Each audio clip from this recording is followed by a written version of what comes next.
Assalamualaikum everyone. Today our group will present on hydroelectric power plant. Our team consists of 4 members. I am Muhammad RAZALI bin YUSOF, my friend Muhammad IKRAM, AHMAD, RAHIMIE and FATHUL ASWAD. Let us begin with introduction. Power is produced by converting the kinetic energy of water. Over centuries, people have used the energy of river currents to prepare grains and textiles through the use of water wheel and spun by the river. One of the earliest and the most significant form of renewable energy is hydropower, often known as hydroelectric power, which produces electricity by harnessing the natural flow of flowing water. A few decades after British-American engineer James Francis Street, the first contemporary water turbine hydropower was used as source electricity in the late 19th century. The first hydroelectric power station in history started producing electricity in the United States in 1882 in Appleton, Wisconsin, along the Fox River. Russia, China, Brazil, Canada and the United States are the top 5 hydropower producers. At 1.4 miles broad and 6.7 feet high, 3 gorges Sensia on China Yangtze River is the largest hydroelectric facility in the world in terms of installed capacity. Assalamualaikum everyone, I am Muhammad IKRAM. I will tell you how this hydroelectric history happened. Hydropower has been used since ancient time to find flow and perform other tasks.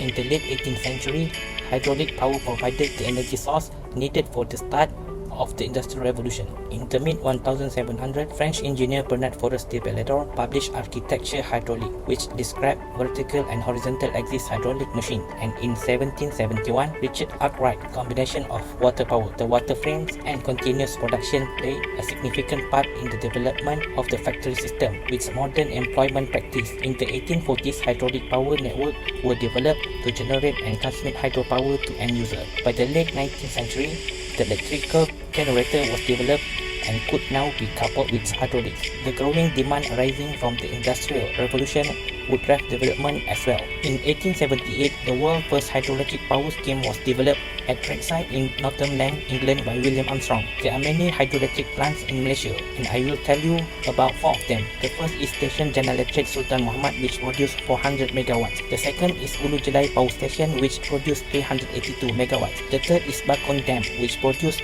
2,400 megawatts. And the last one is Murung Dam, which produced 944 megawatts. Assalamualaikum everyone, my name is AHMAD RAHIMIE. I will be talking about principle and operation of hydropower.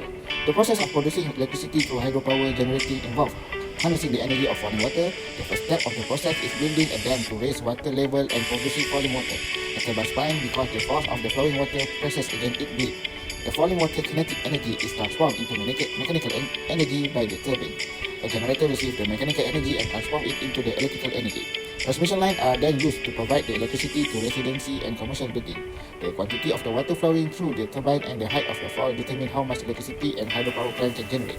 The higher the dam and the greater the flow of the water, the more the power plant can generate. This is an animation of operation of hydroelectric power plant. It is consistent of 4 main stages. Number 1, water with high pressure flow through the last steel pipe called pressurized water pipe, creating giant water column into the great pressure going inside the factory. Number 2, strong flowing water panning.